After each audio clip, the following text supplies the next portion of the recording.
There's a new startling report out today. It's about femicide in Canada, and it reveals this. In our country last year, a woman or girl was killed on average every 2.5 days. That's 148 women and girls killed. There were 133 incidents. 140 people were accused in those deaths. And here's another number. More than 90% of the accused were men. The report's goal is to acknowledge that the circumstances and motivations surrounding women's violent deaths are different from those of men. And that way, measures can be put in place to prevent them from happening. To dive deeper into this, to look at how we can turn the tide, I'm joined by two women who know this subject very well. In our nation's capital, we've got women's rights advocate Julie Lalonde. Hello to you, Julie. Can you hear me? Yes. Great. And in Guelph, we have the study's lead author, Myrna Dawson. Myrna, hello to you, and thank you for joining us today. Good afternoon. Thank you for inviting me. I want to ask you, I wasn't surprised when I read this, I suppose, about the big theory that, there were so many women killed, perhaps by the, one every 2.5 days. But let me ask you this, Myrna, what surprised you when you finally collated all the evidence you put together? Well, this has probably been one of the most common questions that I've actually been asked today, and I'm unfortunately have to say that nothing actually surprised me. I think we've been doing this work for a couple of decades, as have many women who have been working with people who are experiencing violence in their lives, and so we know the extent of it. I think what was profoundly impacting, however, as a researcher was to actually look at these cases as they were happening in real time. Often what we do in research is we are far removed from these cases, and here in 2018, every second day or every second or third day we got up and there was another woman or girl child killed, and so that was very impactful. The surprise at the actual numbers was not a surprise, unfortunately. Julie, your initial reaction when you read some of the numbers in this report? As an advocate, I've spent the last 15 years repeating the stat that we had for so long, which was a woman was killed every 5 to 6 days. And so it's quite startling to say actually it's closer to every 2.5.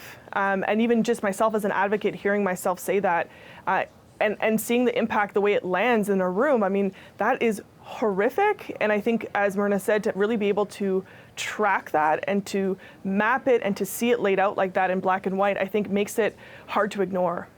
What was hard for me to ignore, and one of the things that really stood out for me, were those stats on Indigenous women. And we've got them to show our viewers.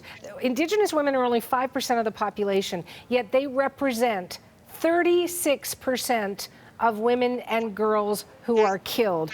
Myrna, that not only surprises me, but it makes my heart stop.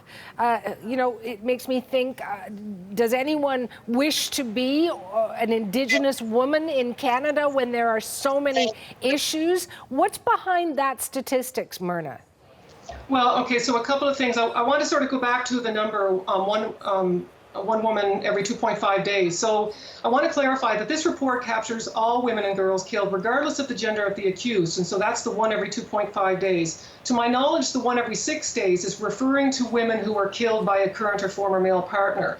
So it's not that we've seen this huge, significant increase. It's that there's different comparisons going on here. But as you said, as we started, over 90% of those women were killed by male accused. And so I think that's important to remember.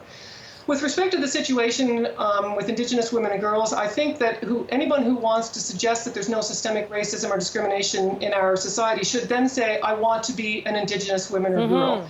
I don't think anybody can say that.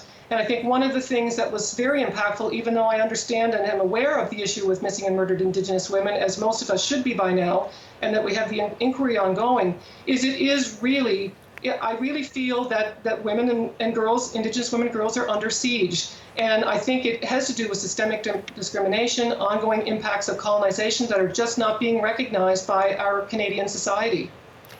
Julie, people listening at home and women might be thinking, okay, I go to bed tonight, I go to bed tomorrow night, I'm going to wake up and there's another girl or woman killed in Canada. So what do we do about it? I suppose, these reports and these stats and the numbers lead us to talk, but do they lead us to a solution? What are your thoughts? Yeah, raising awareness is not the same thing as creating social change. And as an educator, I'm deeply concerned about these statistics, but I'm also really motivated to do true prevention.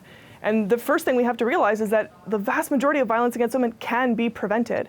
But I think the reaction that, for example, the Gillette ad around masculinity, the number of people who are outraged by us even daring to talk about the role of masculinity tells you that we have a lot of work to do if we can't even talk about the role of men, when in this case, 90%. Who do we have work to do with? Do we have work to do with women, or do we have work to do with men? Because I have posed this question to men in my circle of friends to find out what their reaction was, and it was mixed. And I was actually surprised that it was on that particular toxic masculinity ad. So are we, if we talk to women, are we preaching to the converted? I think we can do work with women around self-esteem, around women supporting other women and challenging what we call lateral violence, which is women blaming other women when they experience violence. Absolutely, I do that work and it's very fulfilling. But we absolutely have to have conversations with young men and boys and talk about healthy relationships, entitlement, because that's the root cause of this problem, what we're talking about. And if we can't even have a conversation at a really, quite frankly, I mean, this is a capitalistic 101 level, the Gillette ad, and people just went ballistic. I think that tells you that we have a lot of work to do. What does it, Myrna, let me bring you in on this conversation. What does that tell you in terms of the work we have to do? I think in response to your question about who do we have to work with, my response is everybody. Men, women, boys, and girls. And I think, you know, the work that Julie does as an educator is so important, because one of the things that has been recognized is that it's the ongoing damaging attitudes, beliefs, and stereotypes around violence against women that actually perpetuates and maintains the rates of killing and the rates of non-lethal violence against women and girls that we see. Those attitudes that minimize it or blame the victim because she didn't leave, or suggest that these are normal elements of an intimate relationship when a man texts a girl 10 times, 15 times, 20 times, 100 times a day to find out where she is. These are not normal behaviors. And so I think we need to work with everyone, including the people who are working within the sector and in particular in the criminal justice system that are responding to these. I think we all have some work that we need to do in recognizing some of these damaging attitudes. I get your point about we don't have to talk to just one particular segment of society, not just women, not just girls, not just men, not just boys, but everybody. Sometimes that feels like a lot to chew on, though, and then you kind of stop doing it because it's like, how do I affect everybody? So, Julie, even though, Myrna, I do appreciate your point, and I'm not taking umbrage with it, but we run out of time, unfortunately. Julie, what advice would you give to that particular sector? We talked about, you know, speaking in particular to men and young men. What would be the message that you would share as a young woman yourself on this particular topic? That women don't owe you anything. Women don't owe you a second date. Women don't owe you to send you their nude photos. Women don't owe you to come back to you even though you think that you've changed and you've become good people. I mean, we have to talk about male entitlement, and that, you know, so many of these cases are about men feeling like their ego was bruised because a woman left them or a woman was fighting for custody of their children. We have to talk about male entitlement, and it's an election year, and I really want to put it out there to people to say, if we want this to be a federal election issue, then we have to make it an election issue.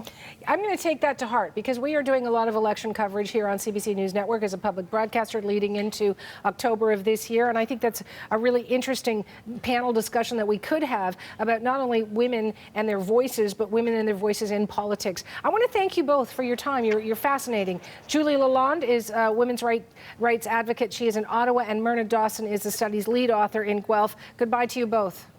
Thank you. Thank you very much.